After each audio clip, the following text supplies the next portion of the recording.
ये किराए पर मकान हम आपको मिला है, मनुष्य शरीर, और इस मनुष्य शरीर में पहले ही नरकों में हम आपको भेज दिया जाता। माँ के गर्भ में आए, पेट के अंदर इतनी तपन और उसमें गठरी बंधे हुए गोल पुटरी में झिल्ली में बंद हो, उस झिल्ली को भी नहीं फाड़ सकते हो, उसके अंदर जो मुसीबत झेल रहे हो, तभी महात्माओं ने क्या लिखा, अंदर में जब परेशानी उठा रहे हैं तब कहते हैं कि बड़ी मुसीबत, बड़ी तकलीफ, उस वक्त प्रभु बाहर जब निकलेंगे तो भजन के अलावा दूसरा कोई काम नहीं करेंगे।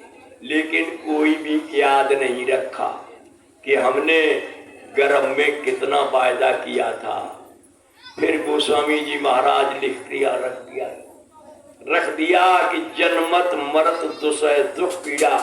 अगर जन्मने के समय की याद, बच्चा हो बहुत छोटी, कोई याद नहीं, और वो याद अगर पूरी बनी रहती तो कोई दुनिया में दूसरा काम नहीं करते, उसे याद करके वो कहते भजन कर ले, या मरने के बाद दोबारा लौट आती, हाल ही तत्काल भेज दिया जाता, और वो मरने की मुसीबत देख लेते तो क्या कहती, कोई काम दूसरा नहीं करेंगे, भजन ही करें।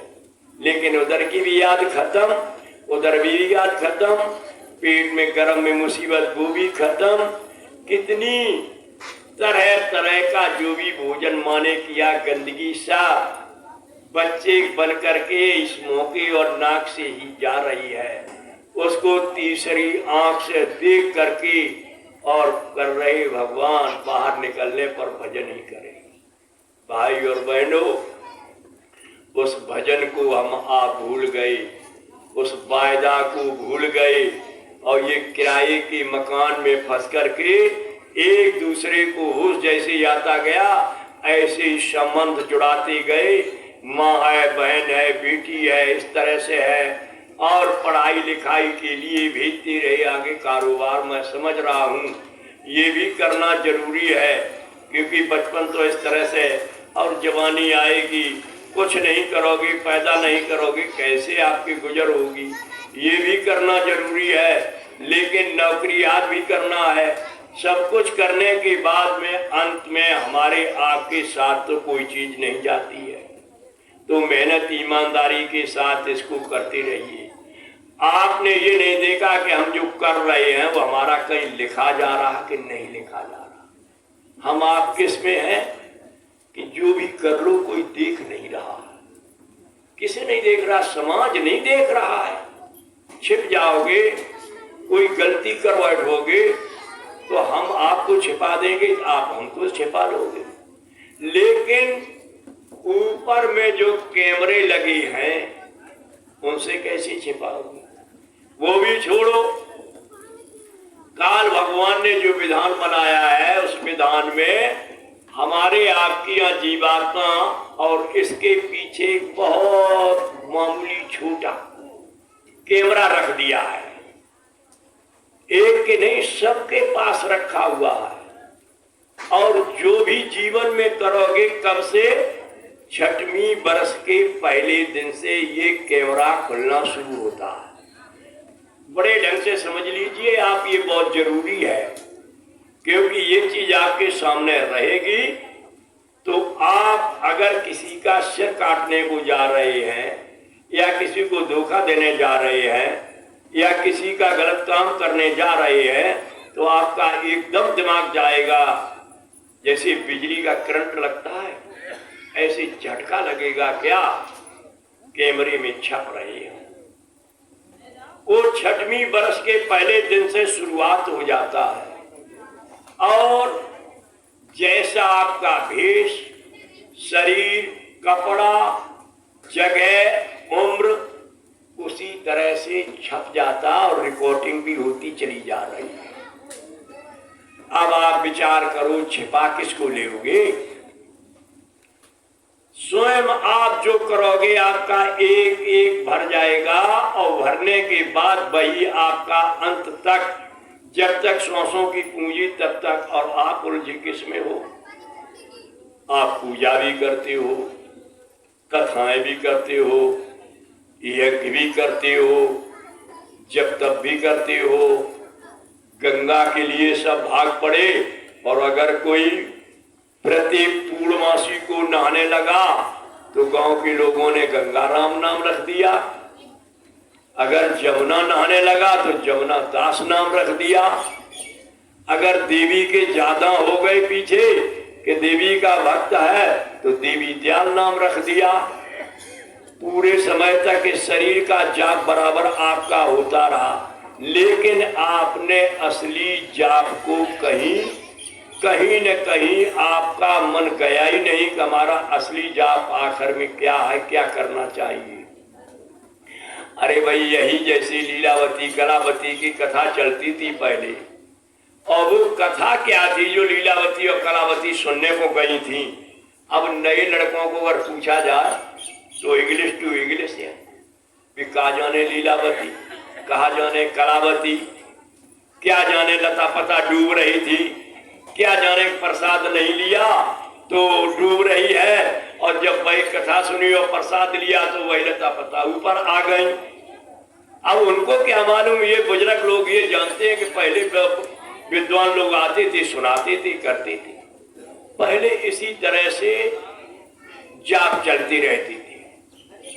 कहा पंडित जी आएंगे और ठाकुर जी की कथा सुनाएंगे, तो सब लोगों का विचारों का इतना भाव सरल और सीधा था कि वो घर घर में कोई एक ऐसा व्रत पड़ जाता था कि सब कराते थे। आज हमारे यहाँ पंडित जी 1 घंटा पहले, उनके 2 घंटा बाद, और 10-15 दिन उन विद्वानों को टाइम नहीं मिलता था। कथा करते करते नाम कथा ही था, ठाकुर जी की कथा और लीलावती और कलावती, और ये सुना करके और क्या कहा सुख मिलेगा, वैभव बढ़ जाएगा। एक दिन ऐसा हुआ कि पंडित जी पोथी दावे और सरपट्टा में जा रहे थे, कोई ऐसा पर्व पड़ गया कि आज ही लोगों के घरों में कथा 20 घरों में होनी है। भाई उनका कहना था कि आज मुहूर्त है, तो मुहूर्त में जा रहे। तब तक एक पशु चराने वाला चौपिया चरगा लाठी लिए बड़ी और आगे खड़ा जानवर घेरे था। देखा पंडित जी लपक के जा रहे, जल्दी से कहा खड़े हो जाओ महाराज। पाए लागन करने के बाद इतना तो ससुर था, और पूछने लगा महाराज आज जल्दी में कैसे जा रहे? कहने लगे जल्दी में, कहा आज कई घरों में कथा कहनी है। कहा किनकी कथा? कहा ठाकुर जी की। तो कहा कथा से लाभ क्या होता है?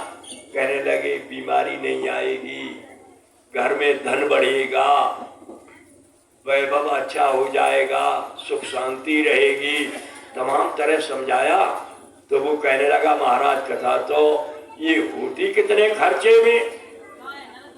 तो पंडित जी ने बताई 5 आना की एक, 10 आना की एक, 20 आना की एक। बहुत पुराने समय की बात, इतना ही खर्चा बहुत था। कहने लगे महाराज कराना तो हम भी चाहते। कहा तो करवा लेना किसी दिन जब तुम्हारी इच्छा हो। कहा आज आप बता रहे कि 20 घरों में होनी है, आज मुहूर्त है। कहा आज तो मुहूर्त है। कि तो आज मुहूर्त में जमाओ लगाओ नंबर, कि आज तो टाइम नहीं है। पंडित जी ने कहा टाइम नहीं है। कहने टाइम तो आज ही लगना चाहिए। लाठी बहुत ऊंची हाथ, किसान आदमी। कहा नहीं आज टाइम नहीं है। कहा महाराज सुन ले कथा पहली हुई है हमारी। कहा नहीं हो पाएगी।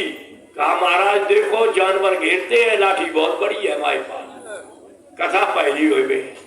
पंडित जी कछु सोचे विचारे कि ये आदमी जानवर की तरह से है, जैसे जानवर को ज्ञान रहता है ऐसा ही इसको ज्ञान। चलो जल्दी में जाएगी, पहले करते न जो लड़ जाए, हम सब कथाएं बेकार हो जाएंगी। उन्हें तो अच्छा करो ऐसो। पंडित जी ने अपना जो है सामान लाए थे, भाई बिछाओ हो रहा है, डांट फटका जो भी था, और एक ऊंचे में बैठ गए और वो लोग नीचे। कि महाराज ऊंची नीची जगह रही, अरे गर्मी की जय सीजन थी, जमीन में चटका हो गई थी। कहा एक डेलो पाट ला और उसमें तू बैठ जा, बराबर हो जाएंगे। बस वो गया, डेलो ट्राओ पाट करके लाओ और बैठ गया। अब पंडित जी ने कहे सुनो, जानवरों की तरफ ध्यान मत रखना, इधर ध्यान रखना और कथा हम सुनाएंगे। एक एक बात ढंग से सुनना, और जब कथा सुनोगे तो कथा चढ़ेगी और रोमा रोमा में कथा चढ़ जाएगी। सीधा आदमी क्या समझे कैसे चढ़ेगी, क्या होगी। कहा महाराज बिल्कुल सुनेंगे। कथा शुरू हुई है, सुनने लगा। कहा जानवरों की तरफ ध्यान न रखना, कहीं चले जा, कुछ भी नहीं रखेंगे महाराज। सुनी कर और कई 5 आना वाली हम करवाएंगे, ज्यादा पैसा नहीं, न 10 आना की और न 20 आना की, 5 आना। कथा शुरू हो गई। उस डेल में नीचे बिच्छू था, वो साथ ही चलो आओ, और आने के बाद उसने डंक नीचे टांग में मार दिया। उनने समझे कि तुम कांटो आंटो कोई आई, उस छिन दिया, वो बैठ गए। अब वो जब वो चढ़ना शुरू हुआ जय, तो करवट बदलने लगे। पंडित जी के क्या बात कि महाराज आपने कही थी कथा चढ़ी है, तो जब कथा चढ़ने लगी हमने कही, पंडित जी कहने लगे हमने देखो कहा था कथा चढ़ेगी, करवट मत बदलिए। अभी क्या देखा आप, अभी तो थोड़ी देर हुई है, फिर कथा शुरू हुई है। फिर और ज्यादा दर्द बढ़ू, महाराज अब और चढ़िए। हमने पहले ही कहा था हिम्मत बांध के बैठे रहो, सुने रहो, रोमा रोमा में चढ़ेगी। अब रोमा रोमा में चढ़ते चढ़ते ये हालत हुई हो गए। वो कहने लगा कि महाराज ने जल्दी कर दी कि शरीर सब फट हो जाए, इतनी चढ़िए ही कथा। कहा थोड़ी रही, नेक और सुन ले। नेक और सुनाने के बाद खड़ो भाव, कान पकड़ने लगो और बैठकें लगाई। और पंडित जी ने क्या कही कि महाराज 5 आना की कथा ने मेरी जगत कर दी, अगर हम 10 आना की करवाते तो क्या हालत हो जाती, और 20 आना की तुम कह देते तो लदके जाती। तासे कभी जीवन में याद रहेगी तो कथा नहीं कमाएंगे। जाओ महाराज, जहाँ अच्छी हो वहां कहो जाके। मेरे कहने का मतलब है एक बिच्छू का डंक ये, जब जन्म होता है 1000 बिच्छू का दर्द इसी शरीर पर बच्ची पर बीतता है। तो जब मृत्यु होती है तब युवराज के सिपाही एक एक हड्डी में जब मुगदर मारते हैं, हजारों बिच्छुओं का दर्द। इसलिए वो कथा कबा जिससे तुम्हारा ये दर्द खत्म हो जाए।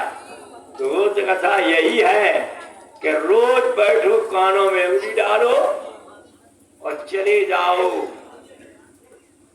ब्रह्मलोक में, चले जाओ विष्णुलोक में, चले जाओ शंकर जी के दर्शन करो, ब्रह्मा के दर्शन करो, विष्णु के दर्शन करो, और उसके ऊपर जाओ ईश्वर का दर्शन करो। ये सब तुमको देखने को मिलेगा।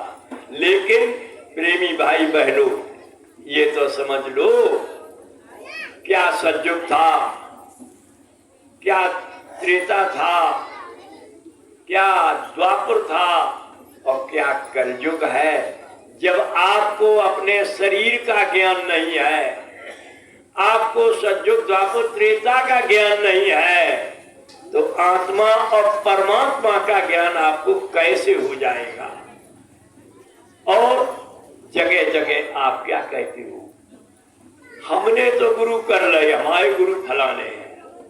उन्होंने कहा हमारे गुरु भी वहां के हैं, कहा उन्हें कही हमारे गुरु ये ढिंगई के हैं।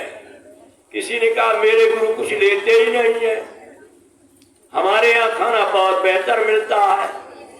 वहां क्या मिलता है, कहती क्या मिलता है, वहां क्या है, नमक रोटी मिलती है। आपने यही नहीं, मैंने यही कहा कि पहचान लोगे तो काम हो जाएगा, और अगर पहचान न हुई तो काम नहीं हो पाएगा। प्रेमी भाई बहनों, आपको ये पहचान करने की जरूरत है कि ये नगरी कौन है। वो इस नगरी में सत्संग सुनाने वाला कौन है। इस मृत्युलोक की नगरी से पार करने वाला आपको एक ही शब्द से ज्ञान होना चाहिए था कि इस दुनिया में तीसरे नेत्र का ज्ञान कराने वाले बाबा जय गुरुदेव के अलावा और कोई कानों में अंगुली डलवाने वाला आज आपको दिखाई नहीं दे रहा है। जब नहीं दे रहा है तो ये कौन सी नगरी है मालूम नहीं मालूम है। ये नगरी वही है,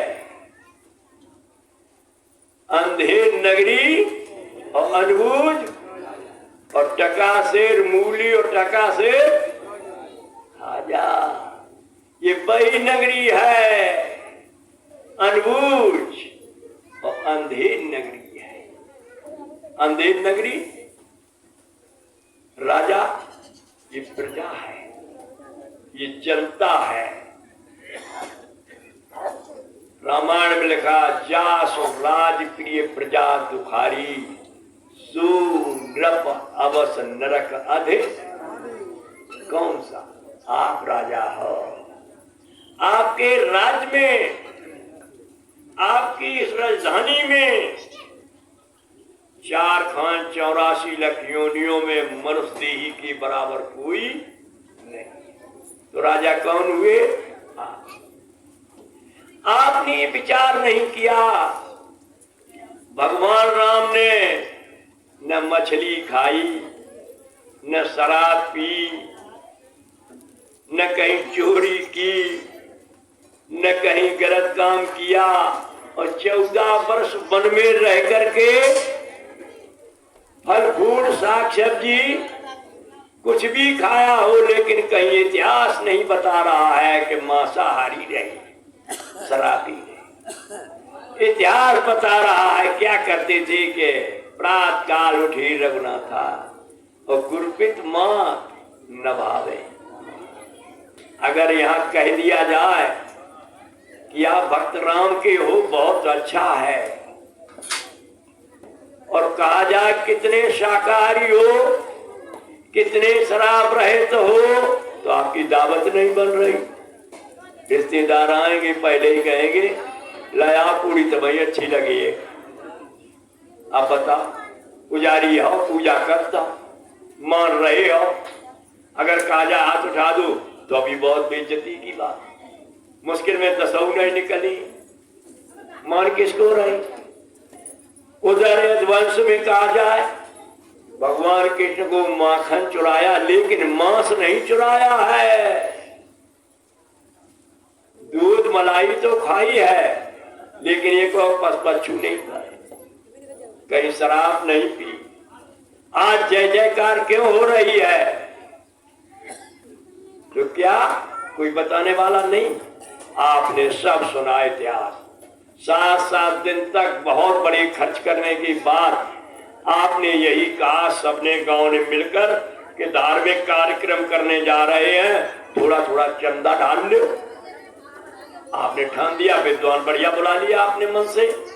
लेकिन ये बताओ इस अंधेर नगरी में अनबूझ राजा जो ये प्रजा है, किसी ने ये पूछा कि ये शाकाहारी वो लोग थे जिनका इतिहास है, चरित्रवान थे वो लोग जिनका इतिहास है, वजन के लिए इशारा कर रहे उन लोगों का इतिहास है, वो आपने किसी को पूछा ही नहीं।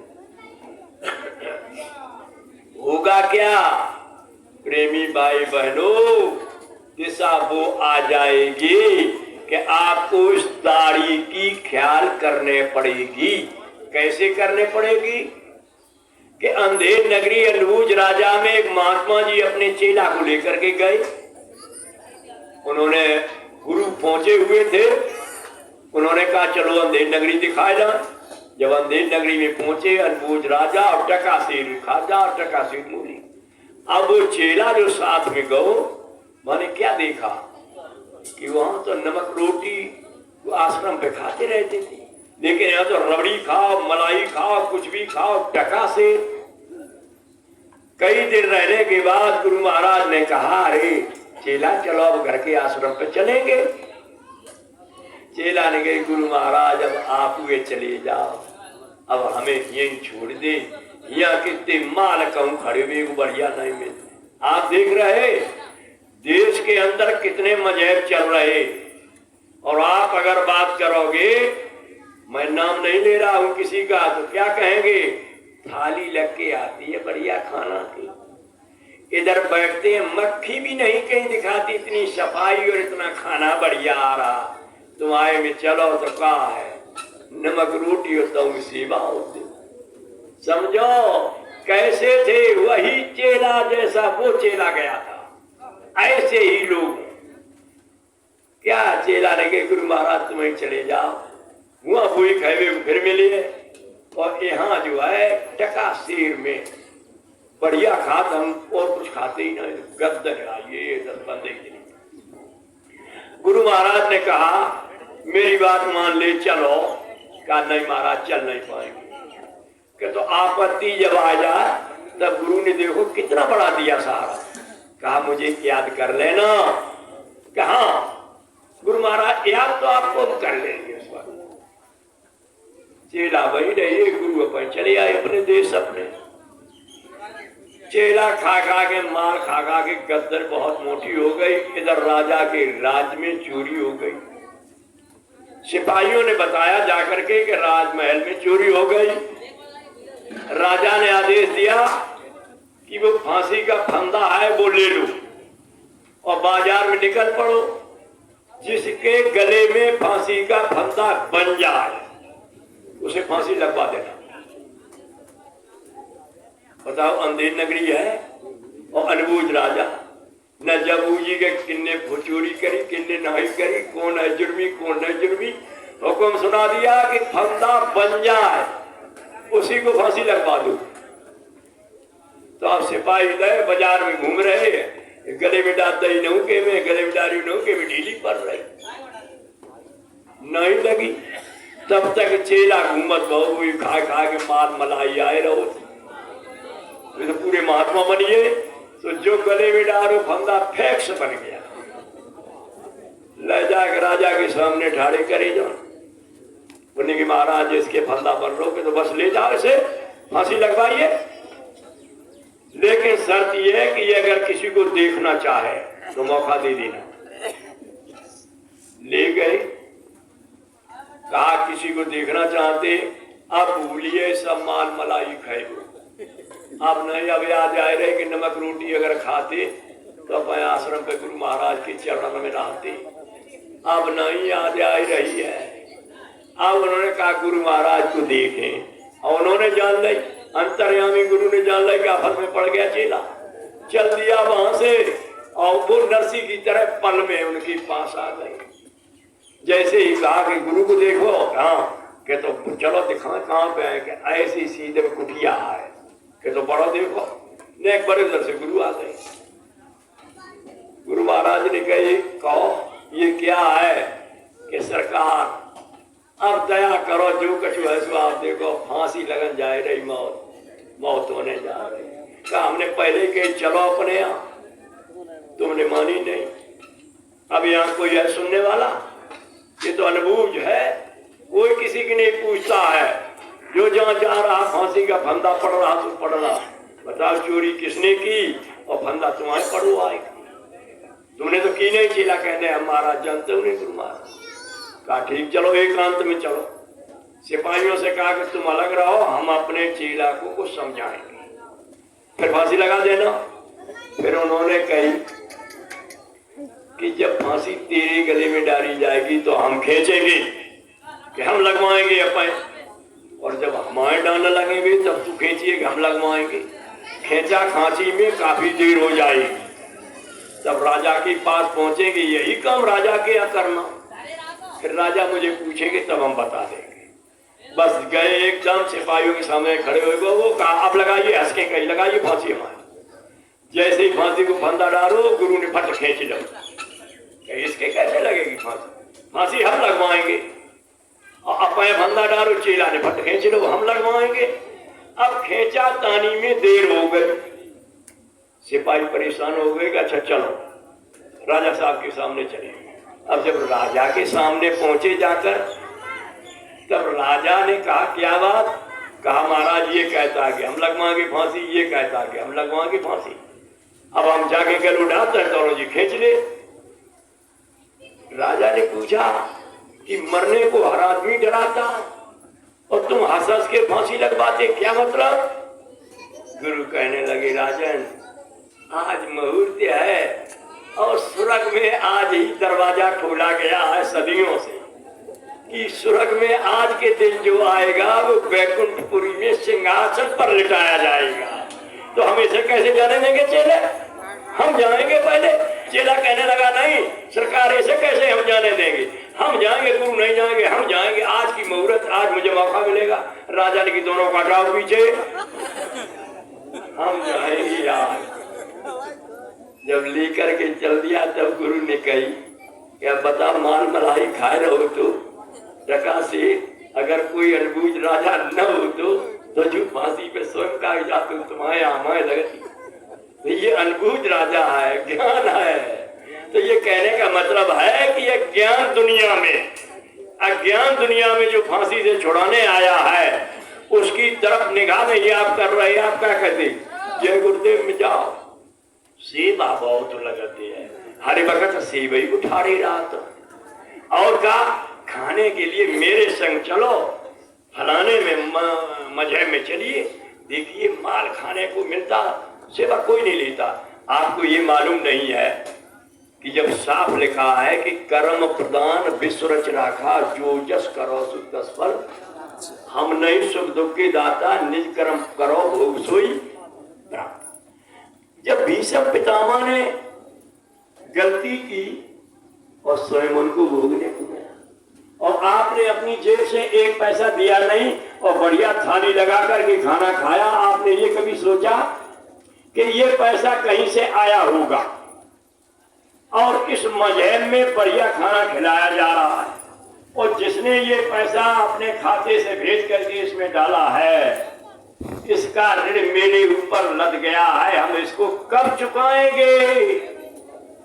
ऐसे अगर मजहब आपको मिलते हैं तो क्या है? अंधेर नगरी है और अनबूझ राजा हो, फांसी बिगे मतलब में आप अपने गले में लगवाने जा रहे हो। नहीं तो सोच समझ करके चलिए कि हम अगर बोएंगे नहीं तो नुन्ने को हमको मिलेगा। बैंक में हम पैसा डालेंगे नहीं तो बार बार फार्म भरिए, आपका आएगा कुछ नहीं आने वाला। इसलिए वहां जाइए जहां सेवा लगती हो और वहां जाइए जहां नमक रोटी मिलती हो और वहां जाइए जो शरीर की भी सेवा करने का मौका मिलता हो। क्यों कि तन से, मन से और धन से जो गलतियां की हैं, हम जब नहीं गुरु के पास थे और उन गलतियों का कैमरा ये भरा पड़ा है, उस कैमरे से हमको कैसे बचाएगा? कौन बचाएगा? किस तरह से बच पाएगा? इसलिए प्रेमी भाई बहनों, इस बात पर ध्यान दो कि अब आपको करना क्या है। कोई बड़ा परहेज नहीं है, शाकाहारी रहना, ईमानदारी से कमाओ। अगर ईमानदारी से नहीं कमाओगे, ठगई और बेईमानी और किसी तरह से करोगे, बड़े ब्याज से आपको उसी को देना होगा जिसके पास आपने किया। यहां तक नियम रखिए कि दुकान पर जाओ, सौदा ले लो। अगर दुकानदार चूक रहा है, आपने सौदा ले लियो, दुकानदार भूल गया देने में, आप सोच रहे अब हम पर ये नहीं मांगेगा, झोला उठाओ और चल खड़े हो। घर आओगे सोचोगे 2000 का आज मुफ्त में ही काम बन गया। लेकिन उसी दिन समझ लो कि ये 2000 रुपए की सौदा हम धोखे से ले आए, ये जब तक हमारा ये शरीर और छूटने के बाद हम जब जाएंगे, ये 2000 रुपए मैं ब्याज के कितने हो जाएंगे मुझे ही देना पड़ेगा। वापस लौट जाओ, पूरा पैसा दे दीजिए तो आपकी जीत है। और अगर आपने अपनी चीज समझ के दिया ना तो आपकी हार हो गई। ये आपकी ईमानदारी। दूसरा, शाकाहारी, ईमानदारी और क्या एक है। बड़े विद्वानों ने सोच करके ये कहा था कि अगर धन चला गया, धन, तो कहा कुछ नहीं गया। आपके पास जेब में पैसा है और रास्ते में आप जा रहे और आप झुक गए और पैसा गिर गया, नेक देर आप सोचे बड़ा नुकसान वही जो हो गया, लेकिन धीरे धीरे वो खजाना पूरा का पूरा हो जाएगा, कुछ नहीं गया। और अगर शरीर में कोई रोग हो गया तो कुछ चला गया। धन गया, बड़े ध्यान से समझो, धन गया तो कुछ नहीं गया। और शरीर में अगर रोग हो गया तो कुछ चला गया, लेकिन चरित्र चला गया तो सब चला गया। आपने सब सुना समझा, लेकिन अपने परहेज पर नहीं आए। अगर ये सब परहेज पर आ जाते तो जो चश्मा चार लगे हुए हैं वो आपका चश्मा एक ही काम कर जाता। आप जब माँ को देखते हैं, बूढ़ी बाड़ी कहीं भी हो, बुजुर्ग, अपनी माँ समझना है। अपनी उम्र से बराबर वाली क्या देख रहे हो, बहन, और बहन को भाई। उसके बाद छोटी उम्र की है तो छोटी उम्र वाली बेटी, और उसको अपने पिता भाई तुल्य समझना। केवल एक ही अपनी चश्मा कौन, जो अपनी नारी है, उसी को आप एक नारी। वाकई दुनिया में सबको तीनों चश्माओं के समान देखिए, जो जैसा है उसी भाई में। ये तो कलयुग है। अगर द्वापर होता, प्रेमी भाई बहनों बोझा ढो नहीं पाते, मनसा पाप लग जाता। लेकिन अब क्या है, मन में आपने खूब विचार कर लिया कि झोला ये उठा के हमको आज गायब करना है, माल बहुत है, लेकिन उठाओ मत और उसके ढिंगा न जाओ। दिन भर सोचते रहो, कोई पाप लगने वाला नहीं। किसी देवी को या देवी किसी भाई को अपने गलत विचार में देखती रहे या आप देखते रहो, उसके घर तक पीछे मन को दौड़ाते चले जाओ, लेकिन कोई पाप लगने वाला नहीं है जब तक करोगे नहीं। कितनी बड़ी सरलता इस कलयुग में आपको भी। फिर भी आप अपने को होश में नहीं ला रहे हो कि हमको क्या करना चाहिए।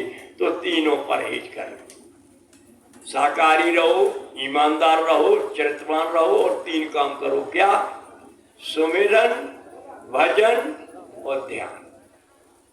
सुमिरन क्या है? आप माला लेते हो, नाम का जाप करोगे। ध्यान क्या है? आप बंबई में अपने रिश्तेदार के यहाँ गए हो और घर आप लौट आओ, घर आकर के आपने घर में जब बैठ गए या लेट गए और आंख मूंदी, फिर आपने बंबई के कमरा में जहाँ लेटी रही हो वही आपने ध्यान किया, तो बोलो भुजा पे ध्यान होगा? नहीं होगा। यहाँ ध्यान होगा? नहीं होगा। यहाँ ध्यान होगा? नहीं होगा। ध्यान कहाँ होगा? यहाँ पर तस्वीर आई। इसी को कहते हैं, यही त्रिवेणी पर चित्रकूट ये है आपका। वो नहीं चित्रकूट जहाँ आप जाते हो, कहते हैं गंगा स्नान करो, चित्रकूट पर चलेंगे, घाट पर चलेंगे, जहाँ भीड़ होती है संतों की, यही चित्रकूट है। यहाँ आपको चित्र दिखाई देता है, यहीं पर संतों का चित्रकूट। यहाँ आप ब्रह्मा को देखो, विष्णु को देखो, शंकर को देखो, और पार ब्रह्म को देखो, महाकाल पुरुष को देखो, अपने घर सतलोक को देखो। ये चित्रकूट है ये। अब समय सब निकल गया, मरने की तरफ जा रहे, चित्रकूट भी खाली है और जहाँ जा रहे वहां कोई चीज नहीं है। अंधेर नगरी की तरह, अनुज राजा की तरह टक्कर खाते जा रहे और मरने के समय पर याद करोगे तो ये कर्मों का बोझा आपको ही ढोना पड़ेगा, कोई दूसरा ढोने वाला नहीं है। एक प्रेमी भाई बहनों, बाबा जय गुरुदेव जी महाराज ने कहा था आगे नामदान सरल कर दिया जाएगा। आज महाराज जी ने इतना सरल कर दिया है कि केवल एक ही नाम का आप जाप करेंगे और जब ध्यान पर बैठेंगे तो आपको काली दाढ़ी वाला आपके सारे काम बनाने को अगर आ जाए तो कहना कि मैनपुरी अध्यक्ष ने भी विश्वास दिलाया था। धोखा नहीं है, बिल्कुल धोखा नहीं है। लेकिन आप जब तक इस शंका को निकालोगे तब तक समय निकल। तो ये जो भजन करोगे उंगली डाल करके आपको अपने आप दिखाई सुनाई देने लगेगा कि कौन है, भेद देने वाला कौन है और ये क्या करने वाला है। तो ये चीज आपके सामने आएगी तब जब करोगे, और करोगे नहीं तब तक क्या आप समझोगे। इसकी गवाही के लिए आपको जरूरत है, ये भजन की गवाही की आपको जरूरत है कि किसने भजन किया है और किसने नहीं किया है, उस भजन में मिला क्या है। अगर ये गवाह नहीं आपके सामने होगी आप ये कैसे मानेंगे। देखो आपको मोटी गवाही, हम महिलाओं से देवियों से शुरुआत करते हैं। मीरा रजवाड़े घर की लड़की, और जब राणा कुल में शादी हो गई कुछ दिनों के बाद उनके पति शरीर छोड़ गए। जब शरीर छोड़ गए तो बड़ी कठिनाई की बात हो गई, बहुत रोना चिल्लाना हुआ। परिवार आदमी सोचने लगे कि कोई न कोई गृहस्थी तो अब इसकी फिर बनाई जाए। तो मीरा का कहना यही हुआ कि ये पति जो थे इन्होंने पूरा न किया तो दूसरा अगर चुन लिया तो क्या भरोसा है कि हमारे पूरे जीवन का साथी बने। तब निर्णय यही निकाला कि ऐसा चुनूंगा जो जीवन में कभी मरता ही न हो। तो मीरा क्या कह रही है कि मेरा दर्द न जाने को। मीरा रो रो करके चिल्ला रही, कहती हमारा दर्द ही नहीं कोई जान रहा है। कहा घायल की गति घायल जाने, जो कोई घायल हो, और जौहर की गत जौहर जाने जो कोई। अपने को क्या कहने लगी, सूली ऊपर सेज हमारी, किस विधि मिलना हो, गगन मंडल में सेज पिया की कैसे मिले। कहती दर्द की मारी मीरा भटके, वैद मिला नहीं। इतनी व्याकुल दुखी रोती चिल्लाती, कहती मैं तो प्रेम दीवानी, प्रेम में इतनी मगन हो गई। लेकिन बात ये कि संसारी लोगों में जाकर के जब देखा रास्ता कोई नहीं मिला उसको, जहां गान बजान हो रहा वही मीरा पहुंच गई, ढोल बज रहा वहां पहुंच गई, कीर्तन मंडल हो रहे वहां पहुंच गई। लेकिन रास्ता वही गाने और बजाने का मिला। उसने जब मगन हो गई तो पैरों में घुघरू और बांध लिए, कहने लगी पग घुघरू बांध मीरा नाची। बड़े घरन की मीरा बेटी, लाज शर्म दई खोज, मीरा नैना गमाए। ये मैं इसलिए कह रहे, आप जो कर रहे आज, हम ये चाह रहे हैं क्या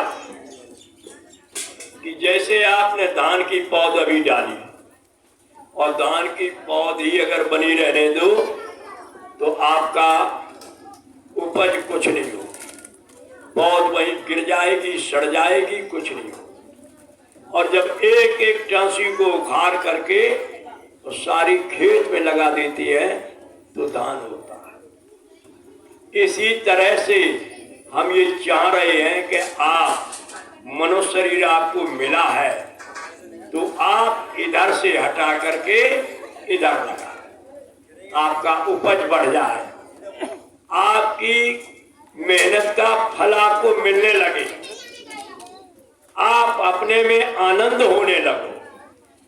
तो मीरा की तरह से जब गान बजान करती रही तब तक उसको यही मालूम पड़ा कि हम जिनके पास जाते हैं, जो जो महात्मा हमको मिलते हैं और उनसे हमको जो भेद मिलता है उससे हमको भजन हमारा बढ़ रहा है। लेकिन था क्या, कहीं कुछ नहीं मिल रहा था।